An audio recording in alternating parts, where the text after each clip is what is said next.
They say the old subway tunnels beneath the city are empty, abandoned for decades. But at midnight, an old train appears on the tracks, carrying passengers who were never supposed to exist. And the worst part? If it finds you, it never lets go. Tonight, I followed it, and I barely escaped. It started as a dare. I had just moved to New York City and was obsessed with exploring places most people avoided. One night, my friends dared me to sneak into the old subway tunnels near the DeKalb Avenue station closed off for decades. Everyone said the trains were abandoned, left to rust, and that the tunnels were empty, silent. Except for the stories. They said that at midnight, sometimes an old subway car appears on the tracks, moving on its own, carrying passengers who are never seen again. I laughed it off. That night, I was about to find out just how wrong I was. I snuck past the barriers and walked down the darkened steps, flashlight in hand. The smell of rust and mildew was heavy in the air. My footsteps echoed endlessly along the tiles, and every once in a while I thought I heard a faint metallic rumble, like the whisper of wheels on tracks, but the main tunnels were supposed to be completely dead. I kept telling myself it was imagination, but the deeper I went, the louder it got, until I finally saw it, a train car, old and silver, shining in the faint light of my flashlight, sitting perfectly still on the tracks. The windows were fogged over, and a faint light glowed from inside. My heart pounded. I shouldn't have been curious, but I couldn't resist. I approached, my flashlight shaking in my hand. As I got closer, I could see people inside the car. At first, I thought it was a film crew or some urban exploration group, but the passengers didn't look right. Their faces were pale, almost translucent, their eyes wide and fixed, staring straight ahead, not moving, not blinking. The doors were slightly open, inviting or maybe warning. I shouldn't have, but I climbed in. The air was freezing, and the train smelled of rust, dust, and something else. Something faintly metallic, like blood.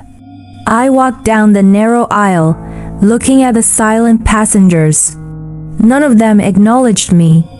I whispered, "Hello," and my own voice echoed back to me, warped and distant, like it came from a tunnel deep below the city. Then the train lurched forward. I stumbled, grabbed a railing, and my flashlight fell to the floor. The world tilted. Outside the windows, the tunnel walls began to blur, stretching unnaturally.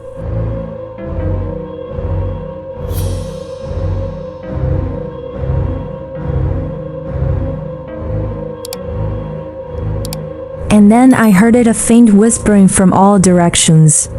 Not words I recognized, just low guttural voices murmuring something like, "Stay, stay." I froze. The train was moving faster than any subway should, yet there was no sound of tracks, no vibration, just this eerie glide through an endless black tunnel. Panic set in. I ran to the back of the car, hoping to find a door, but every exit led me to the same endless tunnel. The lights flickered. Some of the passengers had moved now, slowly, unnaturally, turning their heads in perfect unison to look at me, their mouths open, but no sound came out. One of them raised a hand, pointing straight at me. A metallic screech echoed through the car. My heart leapt to my throat. I had to get out. I ran to the front, pulling at the doors, banging on them. Nothing. Then I saw it, through the foggy window, another train car appearing ahead, identical to this one, full of more passengers, their faces pressed to the glass, staring. And they were staring directly at me.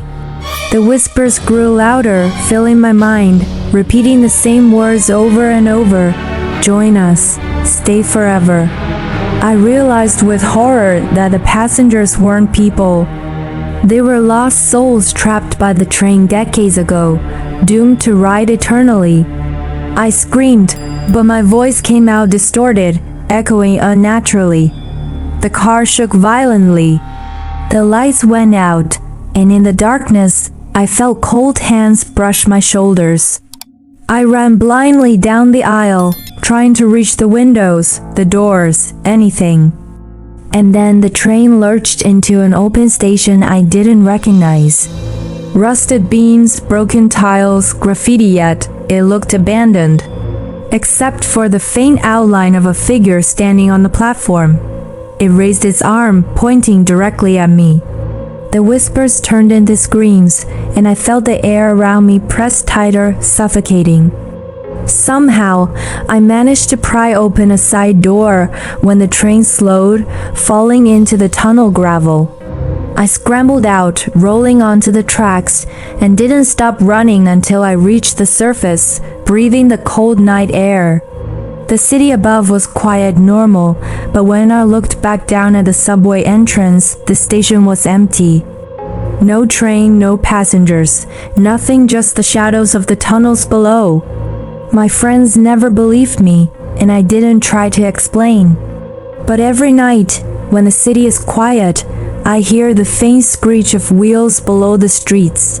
And I know the train is still moving, still looking for its next passenger.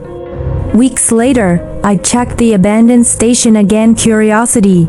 Stupid curiosity, and there it was, appearing in the distance, lights glowing, empty, or maybe not, waiting. And deep down, I realized, one day, it will find me again.